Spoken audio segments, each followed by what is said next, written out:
So this is my 5th share. I'm really excited to be here. A little bit about me that I'll talk about here. I've been at Microsoft for almost 13 years now. It'll be 13 years in December. I've been in the digital side of the business my whole time there. Originally started in Marcom PR related roles, went into search, did a bunch of stuff with my cohort Heather, who's sitting in the front row here. First building an SEO practice, then working on site search and internal capabilities, competitive strategy work, and then now working on SEO and content strategy. Quick survey, because I want to know a little bit about who I'm speaking to. How many of you, this is your first share event? Oh, nice, nice. So when I first came in 2012, this was a totally different venue. It was much smaller, and it was really a lot of BrightEdge customers coming together with some prospects and other folks to kind of just talk about what's going on, how are we using tools, what's happening. And this is really transformed now into a full-fledged digital marketing event, and one that I've been proud to be a part of, and I'm certainly very honored to be here today. And I think one of the things that I wanted to let you all know is that I'm here to learn just as much as you are, because as Jim talked about in his keynote today, the content landscape and digital landscape is really changing quite a bit. And certainly at Microsoft, I feel like there's a lot we need to be doing better in order to help influence how our content's generated and how we drive value to our customers first, and then how that translates into profit and revenue for the company. So I'm really excited to be here and talk to you about that. One thing that I've been thinking about is how do I leverage people and tools in different ways to drive value in areas where we haven't really thought about doing that before. So one of the things I did is I made a case for bringing together the content and SEO teams at Microsoft in our central group under one person. And that was something that historically we didn't do. So a little bit about Microsoft. It's a highly decentralized organization. So if you're in a particular business group like Windows or Office, you have full control over your website, your web development, your content, your marketing strategy, and that could be complementary to what Windows or Surface or Xbox is doing. It could be competitive. It could be somewhere in between.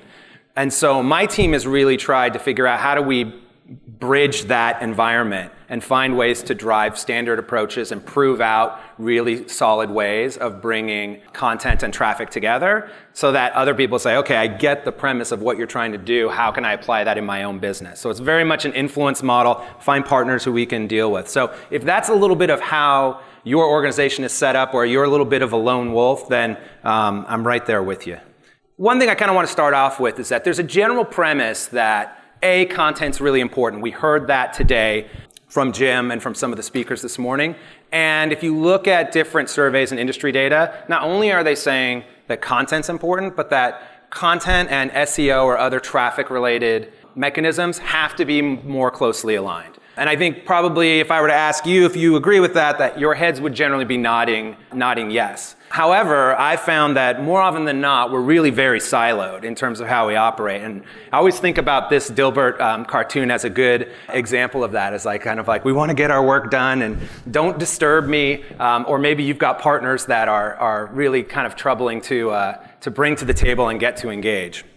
And so the question that people often ask me is, what do we do about that? How do we think about engaging differently? And so the premise I want to propose to you today is that we can use things like search and social to inform our content strategies in more meaningful ways and to tap into those moments that matter that Jim talked about today. And that not only can we do that, but we can use those to drive meaningful traffic into our experiences. And too often I find people build content first based on what they want to talk about. And then they figure out how do we optimize it and get eyeballs on it without ever pausing to say, well, do our customers even care? Do they want this? Are they talking about it? What's resonating through social channels? What are they typing into search engines? And so we've kind of tried to flip the model a little bit and say, how can we push ourselves to say that every piece of content we develop starts with a customer insight and then we build from there? And by no means is Microsoft doing this at scale today. They're not. This is very much stuff that we've just been piloting over the last 12 months and are starting to scale out. So you're kind of getting the tip of it. Now, I know there's a lot of words here on this slide, and I'm breaking PowerPoint rules, and kittens are dying, and there's bad things happening. However, this is one of the things that I'm most often asked for. And so rather than have to then add it later into the slides, I wanted to put it up here for you because this is exactly how my team operates today. And I went through these 4 phases last year at Share when we were talking about maturity models, but now this has really transformed how we do content creation. And what I want you to see here is when you look at the assessment phase of how we work, it's understanding what data do we have. So we first start with kind of what's the business premise of why we're trying to connect with customers. We need to understand that. What kind of first-party data do we have that's going to tell us what types of opportunities there are, and how can we start to use different tools to understand either customer pain points or opportunities in the space. The other thing we've started doing more of is we started more looking at our competitors as another signal of what kind of content we should create. Because in most places where we're competing, our competitors generally have an established place. So rather than me necessarily creating the content from scratch, I'm very curious to understand how we can leverage those competitor insights and have that fuel potentially new content opportunities for us. Finally, we got to think about how we get the voice of the customer in, and there's a lot of different ways we do that. One is through using traditional search insights. Another is how you can use social tools to do some of that listening for you as well. And then we also layer in some additional focus group and other activities. But more and more we're trying to go the digital place because it's the area that scales the most and it's the most cost effective. Too often I find people say, well, yeah, we do these different focus groups and in-person analyses, and those are $20,000, $30,000, $40,000 hits. And you better hope you get a really good insight out of that, because if you don't, you're kind of up the creek in terms of determining what kind of content you want to develop. And then you've got to have a plan for how you actually go and execute against this. So we say, how do we think about how we develop the core content and think about how we can use that content across a variety of form factors. We used to be that we would just basically build content for the website, and it's mostly static text with some images, really kind of dry stuff. And what I've tried to encourage people to consider is think about your own content consumption patterns. Where are you consuming content? What type of content are you consuming? On what device are you consuming content? Because when you look at industry data, more and more often content is being consumed through social channels. Video is outpacing everything in terms of the type of content people consume. And generally, you're seeing it consumed on a small form factor device like your phone. So if most of the content you're creating is blog-based content for a website, you really have to start to lean in on what are your customers telling you by their own usage patterns of what they're doing, and how can you start to think about building content not only for your site, which is an important component, but also thinking about how you leverage and drive that across a variety of different channels. So first thing I want to talk about is how we do search as content intelligence. And what was really interesting about how this came about was we're one of the biggest BrightEdge customers in terms of number of accounts, usage, things like that. And despite all the access we had to BrightEdge, we were still really struggling to understand how we could find new content opportunities. And so I sat down with Albert Gouillet from the product side of the house, and he just said, tell me a couple of the problems you're facing in your business. And I said, one of the biggest ones is trying to get people to stop creating content about what the product person wants to talk about and start bringing customer insights to the table and saying, not only what do customers want, but bringing some quantitative aspect to that. And so he and I worked on some different implementations of the data cube, where we're actually using the data cube now to power different insights. And I'll kind of walk you through the components of that in a minute. But one thing I would encourage you to do is think about how you can use these tools in ways they might not have been designed for.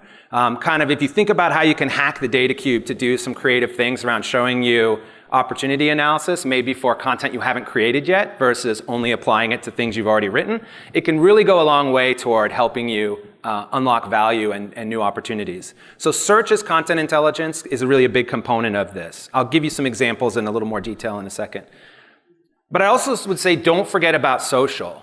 And it's something that the BrightEdge platform isn't necessarily going to be able to give you all the answers on today. I'm encouraging them to think about how you can use these tools. But we use a number of different tools, whether it's Dilbert, Tracker, Sprinkler, to uncover insights. And I'll give you a good example of this. One place where we've been thinking about how to apply these tools is for events. And can we figure out ways to understand the specific audiences and what their needs are for events? When I run the data cube on an events platform, I can see a lot of different examples of keywords and phrases that are of interest to people, but I can't necessarily say, well, who's the person that's typing that in? Is that a business decision maker? Is it an IT decision maker? Is it just somebody at home that's interested in a given topic? I don't really know. Social can give you very interesting insights around the audience for that, how important it is to key influencers, how much resonance there is in terms of likes, shares, retweets, things like that. And so we've added this piece in as well to start to think about not only are there places where social can be great indicators of content opportunities, but also put that in our back pocket to say, how do we want to use that when we start to amplify and broadcast out this content once it's created? So the way this kind of all comes together is in these 3 steps. So first, we generally start with the data cube, and we'll run this in parallel with the social analysis, but we start with that. One thing I will say is that we're using a custom implementation, as I talked about before. So you may say, well, how can I do this if I want to do this myself? The best thing I can say to you is one of 2 things. A, you can do a lot of what we're doing in the native aspects of the data cube. We're doing it at such a large scale that it's problematic for us to have somebody doing that. But you can also talk to your customer success manager, or you can talk to the professional services team, because there are ways in which they can help you think about how to apply this to get those insights. And in particular, for example, competitive insights, where I want to say, show me the specific competitor content that appears for a given keyword, how many pages of theirs appear, at what rank do those pages appear. I get all of that data in this report, but that's not necessarily something you're easily going to be able to get from the data cube without spending hours and hours of work. But you kind of have to think about where your level of maturity is in this whole process to be able to do this. And then we layer in the social analysis, which again gives us another view into what are people talking about, how influential are the people that are talking about a given topic, and how much resonance is there. So we put those 2 together, and then we say, what's the set of insights or recommendations we want to make about what content we should build? And this has really helped us internally change the focus between a debate of what maybe the marketing professional or the content publisher wants to produce and what we think is important, to, hey, let's just look at data around what our customers are saying, and let's just kind of drop that on the table and see how they respond. And usually it lands with a pretty loud thud, and it's hard for people to refute these things, even if they have a personal preference or perhaps even a bias that they're not aware of. So it really opens up the conversation on how to do it. And I've included, I know it's small print there, but I've included the steps that we use around this in there, so that if you want to look at it and think about how you can apply it yourself, I would encourage you to do that. So this is kind of how I think about the winning content formula. First and foremost, I want it to be useful and usable to customers. So that's kind of the litmus test I use whenever we're producing any content, is I ask the question of, who is this content intended for? Is it useful or usable? How do we know that it's useful or usable? Did customers tell us that we're missing this and they need it? Have we done some testing to show that it's relevant? Can we do, what have we done in terms of experiments and other things to actually prove things out? We've also got to make sure that it's discoverable, because if nobody finds it, as Jim said, 70 some odd % of blog content's not ever clicked on, then it's doing no good to anyone and you're wasting your time to create it. And then lastly, and a really important point, is it share-worthy? Are you creating something that people would want to share with someone else? So does it evoke an emotional response? Does it connect with a subgroup or subculture in a meaningful way that drives engagement? And be thinking about how you build content that someone would be proud to associate with and share. If it's really just designed to try to get someone through the funnel and move them on to something else, it's probably not something that you're going to be able to get any amplification out, so it's going to have fairly limited value. In my team, not across all of Microsoft, but in my team, we've aligned our content and traffic approaches to do this, and I'll give you a quick example of where we've done that. So Microsoft Dynamics is a CRM solution that Microsoft has. We compete with the likes of Salesforce and all. And one big challenge we had here is that the Microsoft Dynamics outreach was really tied to both SEO and LinkedIn activities. Those are our 2 best performing traffic mechanisms to get people in to do trials of Dynamics, which is really the best way that we can source new customers.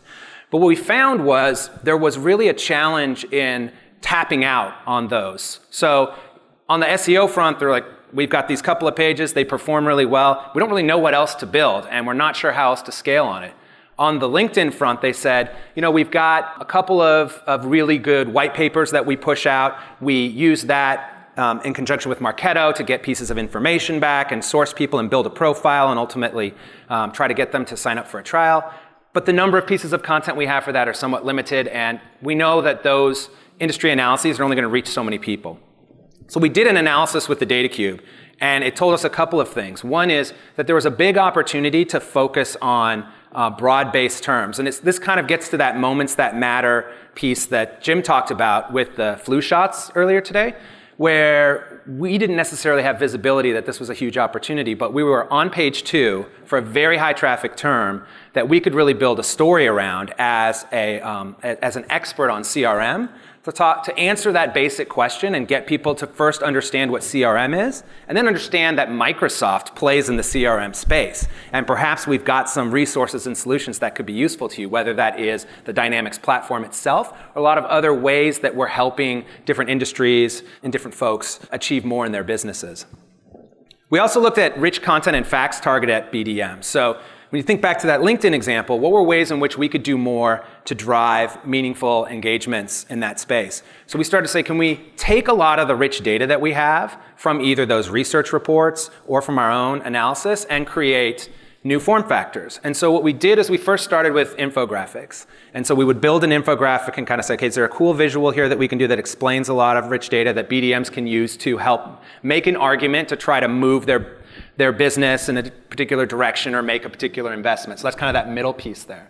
But then what we did is we broke it up and started to use that content as visual touch points in the blog posts and things. So while we were building content around that one topic of what is CRM, we were already thinking about how that content could be used differently across different channels and in different form factors. And so the next piece of this would be building on Jonathan's work, would be to say, how could we create, say, a 6-second or 15-second video snippet that actually brings in some visual, rich media around the concepts of these things and actually find ways to get people to use that and share that work out. And so we really tried to apply this in a way that would help us create new content targeted to specific needs that we knew about and think about it across multiple form factors. I will say the social piece has really evolved much more after this particular example. We did use Dilbert to think about how we could identify and target influencers with this content, but that social wasn't as much of a piece of this as the BrightEdge Data Cube was. So a little bit of what happened, and these are overall numbers, so keep in mind I'm not implying that these specific tactics were the only things that influenced the results, but a couple of things happened. One is we overall saw 25% lift in organic traffic, and there was a couple of big things we were doing. Some of it was around some content retirement and content freshening work that Dana, who I think is in here somewhere, there she is, did around specific what we call striking distance opportunities, which is using the BrightEdge reports to see where you're just outside of getting meaningful traffic and sprucing up content. We also saw that the What is CRM page moved up to page 1 after we made those changes, and the amount of traffic we saw in was significantly increased. And while we didn't assume that that was necessarily going to get us a ton of trials out of that specific page, it really helped us get into the consideration set for people to understand that, hey, Microsoft is serious about CRM. We've got products and solutions that can help you be effective. And we started to build that out now across things like industry verticals, where we can start to think about, can we talk about CRM in the automotive industry and bring in customer testimonials from, say, Toyota and build a whole story around deeper, longer tail content, and then create infographics and stories around that? Can we think about how we can produce video around that? So there's ways in which we're starting to build off of this in interesting ways that's starting to fundamentally reshape how we think about content in some of these different groups. The other thing it helped us do is it helped us create new form factors for these channels for which we were kind of tapped out, like LinkedIn.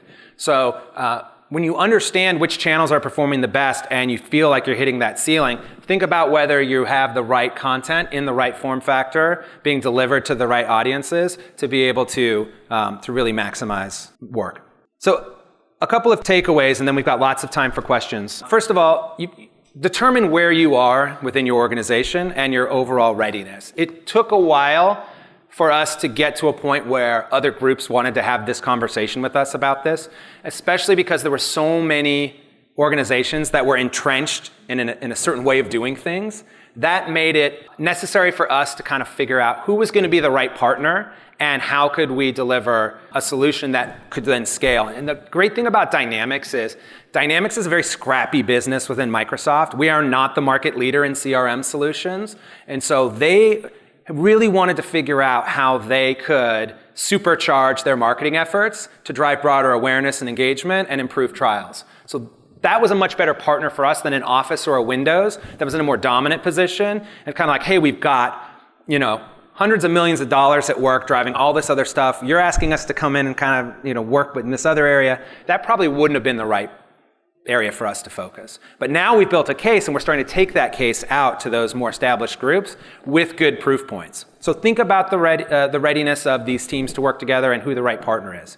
Secondly, figure out what your operational model is. If you want to borrow from mine, go right ahead. Feel free. No attribution necessary. If you want to figure out what your own is and say how you want to tailor it to yourself, that's great. But people always like to latch on to some foundational element. People love templates. And I find that when I present that and then talk about how my team's role and the stakeholders' team's roles really are integral in working together, that really gets people to feel comfortable with how we're going to proceed, who's going to do what, and what success looks like. Think about data from unlikely sources.